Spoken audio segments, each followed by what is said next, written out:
out of curiosity, Fender, what do you like? Man, well, number one, I'm not really an electric player. I've always been an acoustic guy, just a straight up dreadnought. I've had a deal with Larrivee guitars for a while, and that's what I play mainly. Now I just did buy me a Taylor the other day. Aha. And I've got one that I play normally at a lot of shows is a baritone guitar. It's made by Alvarez. To match the baritone voice. Yeah, in some ways, it just, honestly, it was just kind of, obviously those things are tuned down to B, and so it's a much deeper, throatier sounding guitar. And I love the way it sounds with me, but it also kind of, motivated me to write some new songs. A lot of people they like to say there's new songs in every new guitar. I agree. It seems like every time I get a new guitar of any kind, whether it be used, new, or whatever, it does, have new songs in it. So, well, it justifies the expense anyway. But yeah, whatever you got to do, man.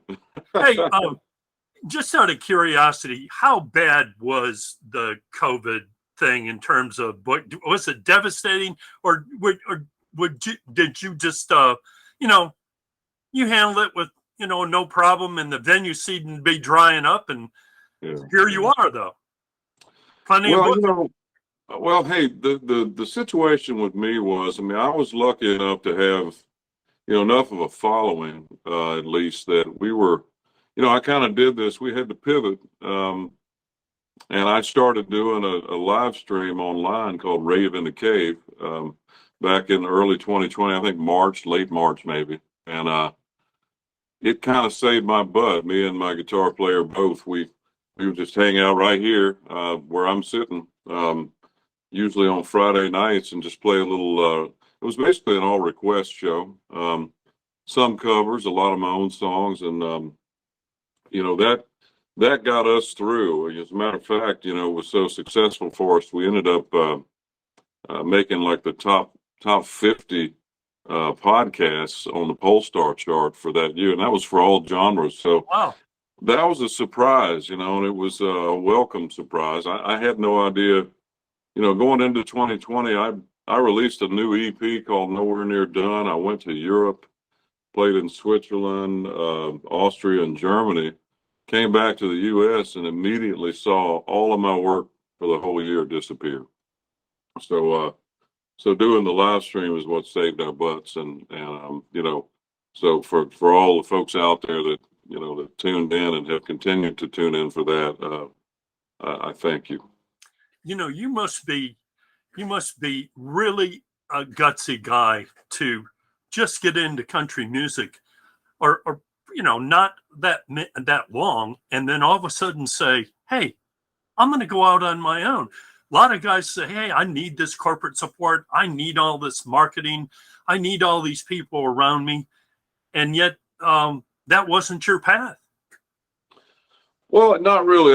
Look, hey, if I could have made that work for me, if the stars had been aligned for that, then great. But I've always been, a pretty traditional, not right down the middle kind of country artist, and it just wasn't what radio, for the most part, was looking for at the time. And now I did, have a hit, but it was a very polarizing song, and so, I knew kind of going into it, especially after the deal that I had kind of started going south. I knew that I wasn't gonna, I wasn't gonna become a pop country artist. That's just not in me. And I didn't have kids to support. I didn't have a lot of big bills that required this lavish lifestyle. Hey, that happens for some people. For most, it doesn't. But at the end of the day, I was also, I was a songwriter, which I still, everything that I do is based around that.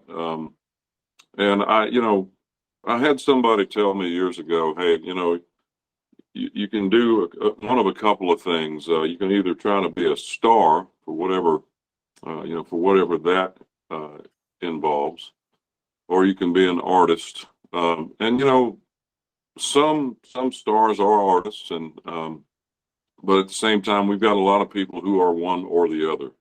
I was never motivated by fame as much as I was just making a living at doing something I loved that I felt like I was decent at. And I knew I didn't want to stay in North Carolina and be a farmer or work for the power plant or whatever. So I've always kind of looked at it like another blue collar type job in some ways, but one where I get to wear boots and play guitar at night, and it's not a day job necessarily. I've learned many years later that it is in many ways a day job, because you got to keep up your business, you got to spend time writing, you got to do. It's a lot of detail that go into it, especially when when you're an independent, and I have my own record label, and I don't sign other artists necessarily, but it's a self-sustaining thing for me. So in order to stay busy and stay at least successful enough to make a living, it's a full-time job. So but just back to your question, to me it was just something that I was just going to do. It wasn't oh crap, I can't do it if I don't have the big guys supporting me or whatever. I mean, that's or the machine, so to speak. So I've kind of felt like an outsider and a pariah in a lot of ways here in Nashville. I don't really necessarily play the Nashville Music Row game, and I haven't in quite a while. But I still call this home. This is home base for me. This is where I conduct my business from. It's a great music town, no matter what. So so I just I basically I had some help in the beginning there. With management that just sort of said, hey, well, let's put out something independently and see what happens. And, there were some really lean times, and I got lucky with having a little success in Europe, in the UK, and going over and playing there quite a bit a few years back. And then I did happen to have kind of a big hit on Sirius XM on satellite radio a few years back, which kind of gave me a sort of a new kick in the butt, and it actually brought almost, I guess you could say, a new generation of listeners to the table, from a song I had out called Those Jeans. And so it's kind of been, just a steady climb since then. And I'm still growing. There's still areas that I'm getting into now that I've never been to. So, and that's what keeps it exciting for me, You may feel at times like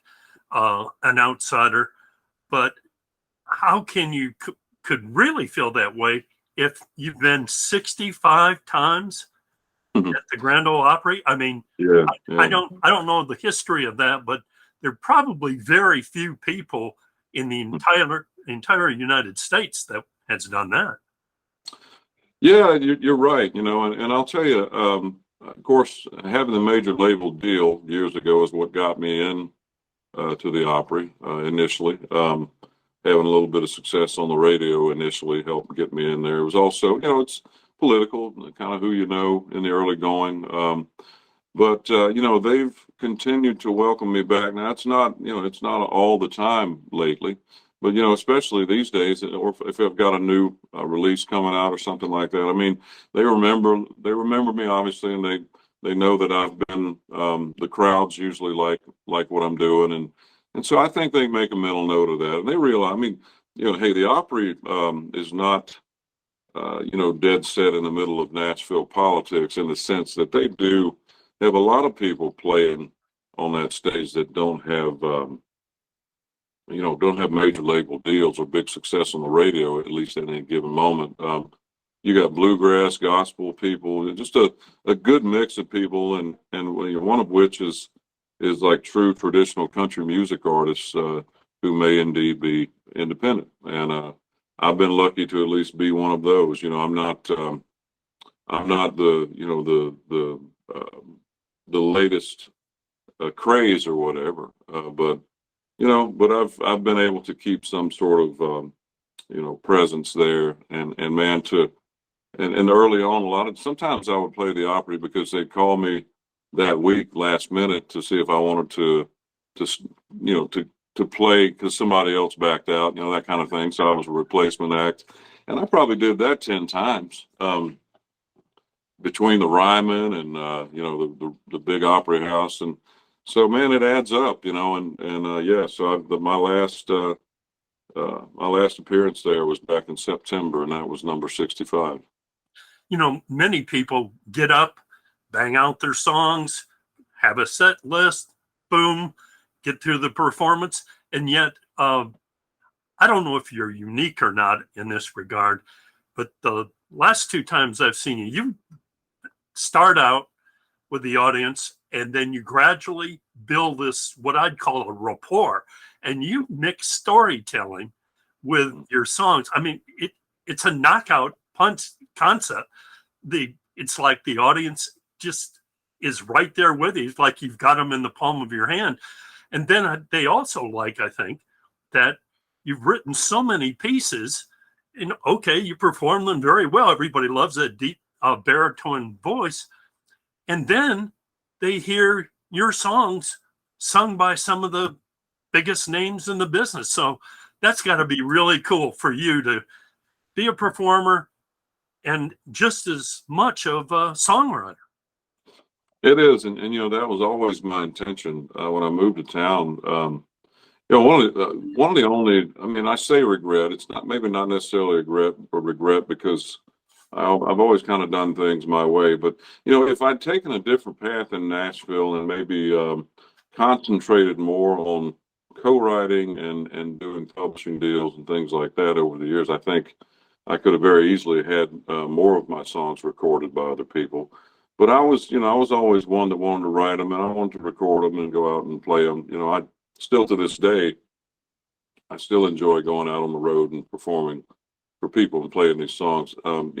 It's the biggest, the biggest kick in the world to be able to see some of your heroes, like for me, when Randy Travis cut a couple of my songs a few years back, that was Pray for the Fish.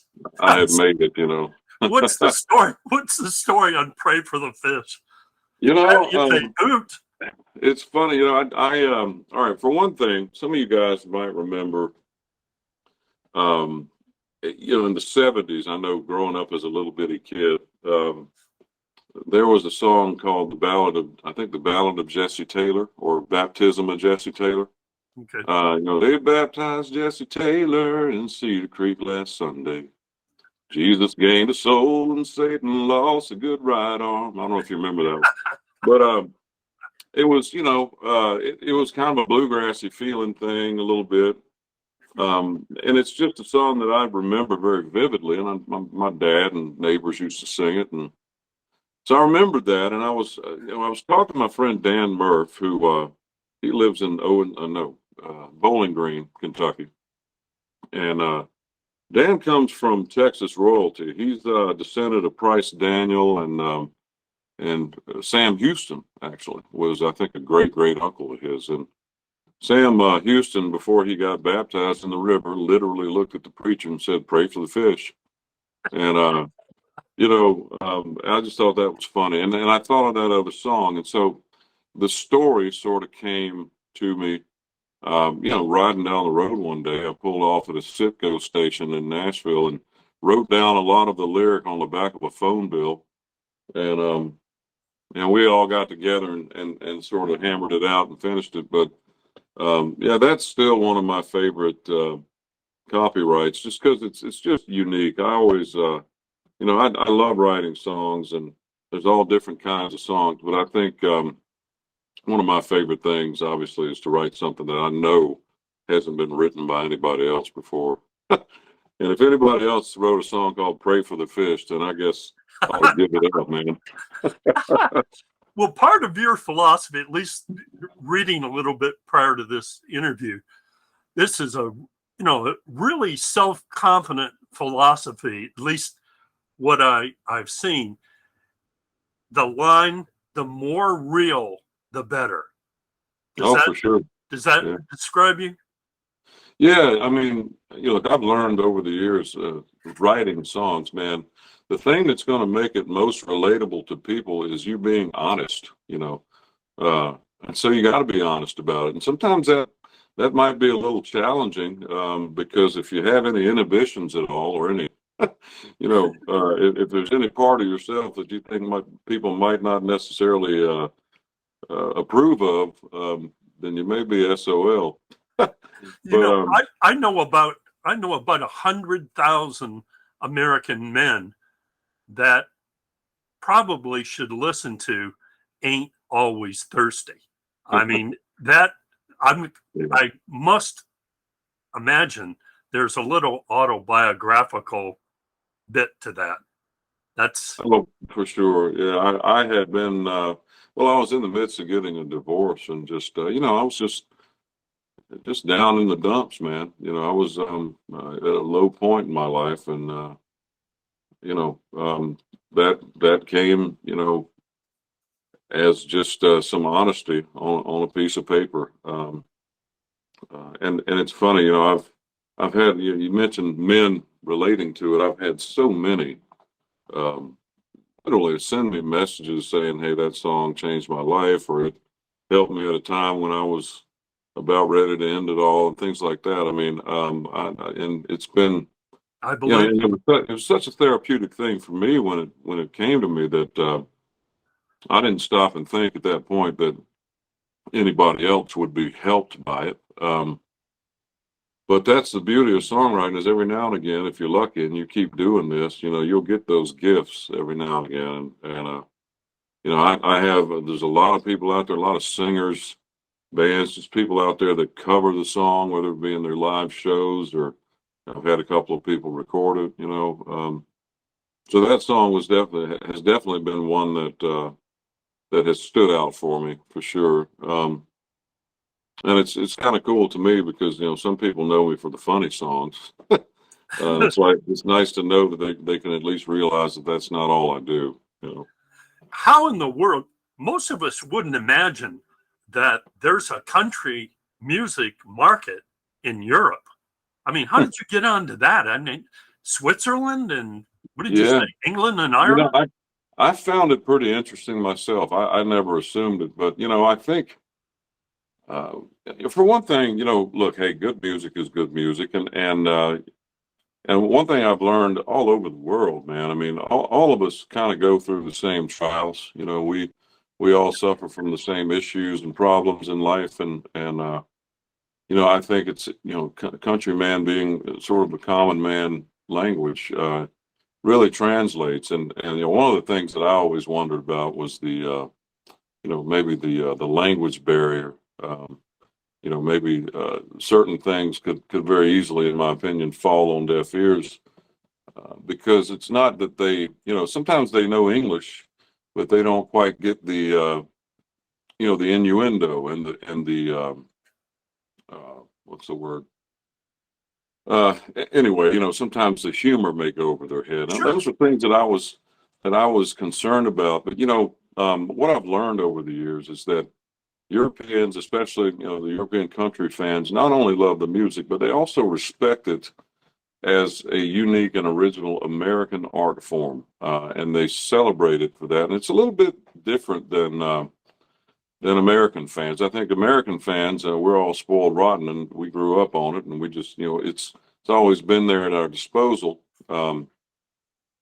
So you take it for granted a little more. Europeans, man, they, if they see an American country artist that they admire, in concert, they really get excited, and it's a neat thing to see. But like you say, it was a thought that was kind of, I was kind of like, really, they like this over there, but It's after having been over there, I mean, I've been traveling over there for over 10 years now, and playing shows, and man, they dig it. They the big crowds come out for it, and I remember there was one show, I think we were in France maybe a few years back, one tour I was on, and at the time I had a hit kind of going with that, Those Jeans, that song. And I'm sitting there thinking, God, this is a recitational song. It's telling a story. if these guys don't know English, then how in the heck are they going to, understand it? Yeah. Well, they actually printed out the lyric in French on the show flyer that everybody got when they came, so they could literally read what the story was if they wanted to while I was singing it, and even that was entertaining to them. So it's neat, man, and I mean, I probably still average I don't know 2 or 3 weeks worth of touring over there every year at the least. But Wow, yeah, the that's European really neat. success, European success kind of kept me alive during some lean years here in the States. That's for sure. And did Ray Scott grow up with a little guitar on his knee and dad or grandpa saying, look, just play along a little bit? I mean, what hooked you? It's funny, I didn't start playing guitar until I was 18 or so. And that was because I had been a singer in a band. And at the time, it was a rock and roll band. I went through that teenage rebellious stage where I was kind of, when you're a kid, you kind of think whatever your parents are into is not cool. So, my dad was a country singer, and he played locally and regionally, and I heard him singing all the time. So I think I rebelled against that for a little while. But one thing that I did do when I was a young kid that they used to actually take note of is I would just listen. And I mean, I think by the time I was 6 or 7 years old, I was already harmonizing with them while they sang because I would hear somebody else doing it. And I was able to pick out the notes and figure it out from a young age. And that's something that they were impressed and surprised by. So I got encouragement back then to do it, to sing. I mean, every chance they got, they pushed me out there in front of people. And between that and church and whatever. But I didn't have my dad pushing me to become a country music singer. I think, I think honestly, he saw the challenges with it back then and realized, man, this is so this is like you might be a unicorn, but in most cases you're not. So might want to take the safer path and just get a good job, You don't impress me as the guy who takes the safe road for some reason. No, I never have been that guy, but I've been kicked in the butt for it many a time. So, All right. So after Covington, I haven't looked at your schedule, but other than playing live venues, what's next for Ray Scott? Well, for one thing, the day after Covington, I'm playing in Marion, Virginia, which is a little theater called the Lincoln Theater. It's the first time ever playing there, and I'm looking forward to that because my grandmother actually lived in Marion for a while when she was younger.